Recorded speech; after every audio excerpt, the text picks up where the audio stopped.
అన్న జరిగే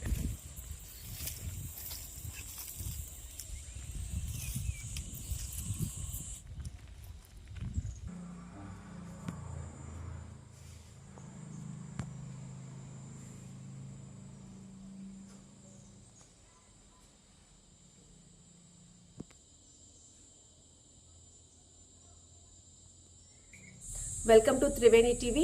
ప్రస్తుతం మనం నిజామాబాద్ జిల్లా మోపాల్ మండలం ముదక్పల్లి గ్రామంలో ఉన్నాం. మనం ఇక్కడ శివాలయంలో ఉన్నాం, నందిగుట్ట శివాలయం. ఇక్కడ ఈ విశిష్టత ఏంటి, ఎన్ని రోజుల నుంచి ఇక్కడ శివాలయం ఉంది, ఆలయ విశిష్టతను తెలుసుకుందాం. నమస్తే అండి. నమస్తే అమ్మా. నమస్తే. మీ పేరు? నారాయణ నా పేరు. సార్ చెప్పండి, ఈ శివాలయం ఎన్ని సంవత్సరాల నుంచి ఉంది? ఇది చాలా రోజుల నుంచి పురాతన నుంచి ఉన్న శివాలయం, ఇప్పుడు కాదు. కాకపోతే ఏంటంటే అప్పుడు ఈ గుడి లేకుండా ఉండే, ఓన్లీ ఇట్లా ప్లాట్ లేకుండా ఆ ప్లాట్ మీద ఆయన శివాలయం ఉంది. తర్వాత మనం ఏం చేసినామంటే 2002లో ఒక గుడి కట్టాలని అనిపించింది, ఇక్కడ టెంపుల్ కట్టించినాం. అంటే ఇప్పుడు శివాలయం స్వయంభూ కదా, శివుడు స్వయంభూగా ఉన్నాడు. అంటే మొదటిగా ఎవరైనా చూసిన వాళ్ళు కానీ మినిమం ఎన్ని సంవత్సరాలు అవుతుంది? చాలా సంవత్సరాలు అయిపోయి 100 సంవత్సరాలు. మనం కూడా చూడాలి, అప్పటి చాలా రోజుల నుంచి ఉన్నది. అది పురాతన కాలం నుంచి ఉన్న శివాలయం అది. కాకపోతే ఒక టెంపుల్ అనేది లేకుండా ఉండే, ఓన్లీ ఇట్లా ప్లాట్ ఉండే అనమాట, ఇట్లా అడుగు లేకుండా. దాని మీద ఖాళీ శివాలయం ఆయన ఉండే. తర్వాత ఇప్పుడు మనం 2002 నుంచి కట్టించి ఇప్పుడు ఈ లింగం అనేది స్వయం లింగంగా పెరుగుతా వస్తుంది అనమాట అప్పటి నుంచి. ఇక్కడ ఎలాంటి పూజ కార్యక్రమాలు చేస్తూ ఉంటారు? పూజ ప్రతి శివరాత్రి రోజు మంచిగా ఇక్కడ అన్నదానం ఉంటుంది. బాగా జాతర లెక్క చాలా మంది వస్తారు, నర్సింగపల్లి ముదక్పల్లి వస్తారు, బాగా చేస్తూ ఉంటారు. కార్యక్రమం బాగా నడుస్తుంది. ఇక ప్రతిరోజు సోమవారం పూజ ఉంటుంది ఇక్కడ. ఇక భక్తులు వస్తూ ఉంటారు, భక్తులు వచ్చి చేత వెనకడి చేసుకుంటూ పోతూ ఉంటారు. ఇప్పుడు చాలా పురాతనమైన శివాలయం, అంటే ఈ శివాలయం పరిధిలో ఏమైనా మహిమగల ఏమైనా ఇన్సిడెంట్ జరగడం? చాలా మహిమగలది ఉంటుంది ఇక్కడ. ఇక్కడ అప్పుడప్పుడు పాము వస్తుంటుంది, పాము కూడా వస్తుంది, చాలా బాగుంటుంది. బాగా శివాలయం ఉంటుంది, ఇంత మనకు ప్రశాంతంగా ఉంటుంది, బాగుంటుంది. చాలా మంది వస్తారు, భక్తులు కూడా బాగా వస్తారు. ప్రతి సోమవారం కానీ బుధవారం బాగా నడుస్తుంది పూజలు. ఓకే. ఇప్పుడు అది ఎక్కడ శివాలయంకైనా నంది అనేది ఎదురుగా ఉంటుంది కదా, ఇప్పుడు శివుడు ఇటువైపే ఉన్నట్టు అనిపిస్తుంది, నంది కూడా ఇటువైపే ఉన్నట్టు. అవును, అది అప్పటి నుంచి ఉంది. అది ఎప్పుడు కాదు, అది మనకు తెలియదు. చాలా రోజుల నుంచి, పురాతన కాలం నుంచి అట్నే ఉంది. అది అట్నే ఉంది, అట్నే పెట్టినాం. ఇక కాకపోతే చిన్న లింగం అని చూడండి, ఈ లింగం అనేది అప్పటి నుంచి పెరుగుతూ ఉంది. ఇక ఎప్పుడో 2002 నుంచి ఇక్కడ టెంపుల్ అయితే ఎప్పుడైతే కట్టించినామో అప్పటి నుంచి ఆ లింగం పెరుగుతుంది. అప్పుడు చిన్నగా ఉండే, ఇంతే బాగా ఇట్లా ఉండే. అయితే అది క్రమం పెరుగుతూ వస్తుంది. అది మాత్రం పాతది, ఏది మన శివునిది. అది అప్పటి నుంచి ఉంది. ఇక దాన్ని ఇది కూడా అప్పటి నుంచే ఉంది. ఇప్పుడు ఈ ఆలయం కట్టడానికి దాతల సహాయం కానీ గ్రామస్తుల సహాయం కానీ ఏమైనా తీసుకున్నారు? ఏం లేదు. మేము అప్పుడు, ఎందుకంటే నాకు అనిపించింది, అప్పుడు నేను అయ్యప్ప మాల వేసుకుంటా ప్రతి సంవత్సరం. నేను 2000 నుంచి మాల వేస్తా. కాకపోతే మాల వేసుకోకుండా నాకు ఏమనిపించి అక్కడ టెంపుల్ కట్టించిన, అయ్యప్ప టెంపుల్ కట్టించిన పైన. తర్వాత అది కట్టంగానే, అది చాలు చేయగానే మళ్ళీ అయినా కూడా శివుడు మనకు కొంచెం అనిపించి ఒక ఎద్దు ఉంటుంది చూడది రూపంగా వచ్చి ఇది చేస్తే నాకు అంటే అప్పుడు వెంటనే చార్జెస్ కట్టించిన. అంటే మీకు కళలో వచ్చి ఇది చేసిండు అనమాట, ఇట్లా మీదగా వచ్చి ఇట్లా దుగ్గినట్టు చేసిండు, ఎద్దులు లెక్క వచ్చి.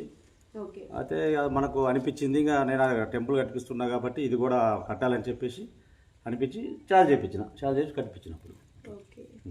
అంటే దాతలు ఏం కాదు. కాకపోతే మా ఊరు, మా పెద్దలు కూడా, మా ముదక్పల్లి విలేజ్ పెద్దలు కూడా చాలా మంది బాగా మంచిగా చేస్తున్నామని చెప్పారు. వాళ్ళు కూడా వస్తారు, పోతూ ఉంటారు. మా సర్పంచులు కానీ, మా గంగారెడ్డి షాపు కానీ అందరు చాలామంది, చైర్మన్ ఆయన వస్తారు, అప్పుడప్పుడు వస్తూ ఉంటారు. ఆయన వస్తారు, అందరు పెద్దలు, ఊరోళ్ళు అందరూ వస్తూ ఉంటారు. మంచిగా అందరి సహాయంతో చేసినాం మనం. ఇంకా ఇప్పుడు ఈ ఆలయానికి ఇంకేమైనా అభివృద్ధి జరిగితే బాగుంటుందని మీకు ఏమైనా అనిపిస్తుందా? అభివృద్ధి అంటే చేస్తున్నాం, ఇప్పటికైతే మంచిగా చేస్తున్నాం. మా ఊరోళ్ళు కూడా వస్తారు, పెద్ద మనుషులు వస్తారు, విలేజ్ నుంచి మా గంగారెడ్డి షాప్ వస్తారు, మార్కెట్ కమిటీ చైర్మన్ ఆయన వస్తారు, మన శివరాత్రి వస్తారు, ఆయన వస్తారు, అందరూ వస్తూ ఉంటారు, బాగానే చేస్తూ ఉంటారు ఇక్కడ. అదే ఎప్పుడంటే 2002లో మనం గుడి స్టార్టింగ్ చేసిన తర్వాత కట్టి నుంచి అట్లా సేమ్ అట్లా వస్తుంది అనమాట. లింగం పెరుగుతూ ఉంది, లింగం పెరుగుతుంది.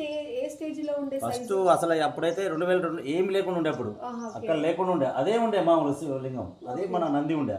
ఈ లింగం అనేది అప్పుడు లేకుండా ఉండే. ఈ గుడి అయితే మనం ఎప్పుడైతే కట్టామో అప్పటి నుంచి అది పెరుగుతుంది. అట్లా దానికే మేము పూజ చేస్తున్నాము. దాన్ని ఇట్లా మనం రోజు ఇట్లా అన్నప్పుడల్లా మంచిగా ఇది అవుతుంది అనమాట. అట్లా పెరుగుతూ ఉంది. నారాయణ రెడ్డి గారు ఉన్నారు. ఇక్కడ అయ్యప్ప స్వామి గుడి ఉంది. అయ్యప్ప స్వామి గుడి చాలా రేర్ ప్లేసెస్ లో ఉంటుంది. ఇక్కడ నిర్మించడానికి గల కారణాలు ఏంటనేది తెలుసుకుందాం. నమస్తే అండి. నమస్తే అమ్మ. నమస్తే. నా పేరు నారాయణ రెడ్డి, ముదాక్పల్లి, నిజామాబాద్ మోపాల్ మండల్, నిజామాబాద్ ముదాక్పల్లి గ్రామం.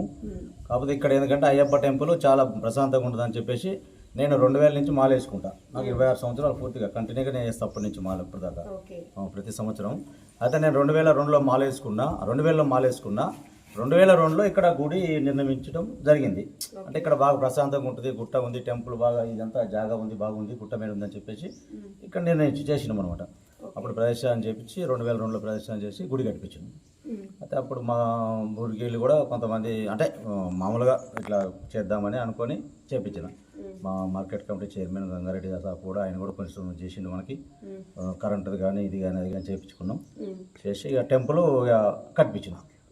అప్పటి నుంచి ఇప్పుడు దాకా ఇక్కడే ఉంటాను నేను. ఇక అంటే ప్రతి సంవత్సరం మాల వేసుకుంటా. నా ఏమిటి 20 మంది స్వాములు ఉంటారు. ఇక్కడే అన్నదానం ఉంటుంది, పూజలు ఉంటాయి, ప్రతిరోజు ఉంటాం. చాలా రోజులు వచ్చి 26 సంవత్సరాలు అవుతుంది. 26 సంవత్సరాలు. ఇప్పుడు మాలధారణ సమయంలో ఇక్కడ స్వాములు వచ్చి ఉండడం ఉంటారు, చాలా మంది ఉంటారు, స్వాములు ఉంటారు. అక్కడ సన్నిధానం ఉంటుంది, అక్కడ రూమ్ ఉంది, ఆ రూములు ఉన్నాయి చూడండి, అది స్వాములు ఉండటానికి. ఇక్కడే పీఠం ఉంటుంది, అక్కడనే పీఠం పెట్టుకుంటారు, ఇక్కడ పూజ చేసుకుంటారు, మళ్ళీ అక్కడ పూజ చేసుకుంటారు, అన్నదానం ఉంటుంది. చాలా బాగుంటుంది ఎప్పుడు అయ్యప్ప స్వామి టెంపుల్.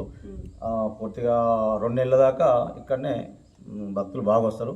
ఇరుముళ్ళు కట్టడం కానీ చేయడం కానీ మా ఊరోళ్ళు కూడా బాగా వస్తారు, బాగా సపోర్ట్ చేస్తారు. వచ్చి విలేజ్కి వెళ్ళి కూడా పెద్ద మనుషులు వస్తారు, మళ్ళీ ఊరోళ్ళు సర్పంచులు కానీ ఎంపీటీస్ అందరూ వస్తారు. ఇక్కడికి అందరూ వచ్చి పూజా కార్యక్రమంలో పాల్గొంటారు బాగా. స్వామివారికి ప్రత్యేక దినాల రోజుల్లో ఎలాంటి పూజా కార్యక్రమాలు చేస్తారు? ప్రతిరోజు మేము మాల్లో ఉంటాం కాబట్టి ప్రతిరోజు మాకు ఇక్కడ రోజు డైలీ పూజ ఉంటుంది. ఆయనకి ప్రతిరోజు పూజ ఉంటుంది. ఒక బుధవారం పడి ముట్టిస్తాం. పడి టెంపుల్ అంటే మెట్లు ఉంటాయి కదా, 18 మెట్లకి పూజ చేసి ప్రతి బుధవారం పడి ముట్టిస్తుంటాం. ఇంకెవరన్నా ఇక్కడ పూజలు పెడతారు కదా, పడి పూజలు పెట్టినప్పుడు కూడా పడి ముట్టిస్తాం. బాగా చాలా బాగా చేస్తూ ఉంటాం. ఎప్పుడు 2 నెలలు మాత్రం ఎప్పుడు ఉంటుంది. మిగతా రోజుల్లో మాత్రము ప్రతి బుధవారం ఓపెన్ చేస్తాము. ఆ రోజు ప్రతి బుధవారం రోజు స్వామికి నైవేద్యము, దీపధూపము నైవేద్యం పెట్టి అన్నీ చేసి చేస్తాం. అట్లా పైన ఇప్పుడు టెంపుల్ మీద గుట్ట మేము కూడా కనిపిస్తున్నాం పైన. అంటే అక్కడ విశాలంగా ఉందని చెప్పేసి ఇక్కడేమో 3 ఉంటారు, సుబ్రహ్మణ్య స్వామి, అయ్యప్ప, గణపతి. అక్కడ ప్రత్యేకంగా పైన అయ్యప్ప స్వామి వారికి టెంపుల్ కడుతున్నాం. ఆల్రెడీ పిల్లర్లు వేసినాము, గుడి కూడా నిర్ణయించి చేసినాం. అంతా శంకుస్థాపన అయిపోయింది, అంతా అయిపోయింది. పిల్లర్లు కూడా వేసినాము. ఇప్పుడు నెక్స్ట్ కానీ ఈ సంవత్సరం వచ్చే సంవత్సరం గుడి కూడా చాలా అయిపోద్ది. కడతాం. సాయం చేస్తామని చెప్పిండ్రు. మా గంగారెడ్డి సాయం చేస్తానన్నాడు, అందరు సాయం చేస్తామని చెప్పిండ్రు. చూశారు కదా, ఇక్కడ ముదక్పల్లి గ్రామంలో శివాలయం కూడా కేదార్నాథ్ తరహాలో ఉంది. మీరు శివలింగాన్ని కనుక చూసుకున్నట్లయితే, నమూనా చూసుకున్నట్లయితే కేదార్నాథ్ లాగానే అనిపిస్తుంది. అంటే చాలా సంవత్సరాలుగా ఇక్కడ శివాలయం ఉండడం జరిగింది, కానీ దాని గురించి క్లుప్తంగా అయితే మనకు తెలియకపోవచ్చు. ఎందుకంటే అప్పట్లో ఎవరు చూసారనేది, ఎలా బయటపడింది అనేది విషయం మాత్రం తెలీదు. కానీ ఏ కోరిక కోరుకున్నా కూడా ఖచ్చితంగా నెరవేరుతుందనే ఒక నమ్మకం అయితే ఉంది. అలాగే అందులో ఉన్న ఒకటి శివాలయం ఏదైతే ఉందో అది కొంచెంగా సైజ్ పెరుగుతుంది. అంతేకాకుండా ఇక్కడ కొంచెం వెనకాల చూసుకున్నట్లయితే అయ్యప్ప స్వామి గుడి కూడా నిర్మించారు. మాలాధారణ చేస్తూ ఉన్నారు ప్రతి సంవత్సరము. ఇక్కడ స్వాములకి కూడా ఇరుముళ్ళు కట్టడము, పడి పూజ లాంటి కార్యక్రమాలు చేస్తున్నారు. అంతేకాకుండా ఇక్కడ ఇంకా కొంచెం సమీపంలో పైన భాగంలో అయ్యప్ప స్వామి వారికి ప్రత్యేకంగా గుడి కూడా నిర్మిస్తున్నారు. కొన్ని డబ్బులు ఖర్చు పెట్టి కూడా, అంటే ఆలయానికి వచ్చే ఈ అయ్యప్ప స్వాములకు కూడా ఎలాంటి ఇబ్బందులు కలగకుండా ఆలయం కొంచెం పెద్దగా నిర్మించుకోబోతున్నారని కూడా చెప్పొచ్చు. ఇది ఈనాటి దేవాలయం కార్యక్రమం. మరొక కార్యక్రమంతో మళ్ళీ కలుద్దాం. అంతవరకు చూస్తూనే ఉండండి త్రివేణి భక్తి టీవీ.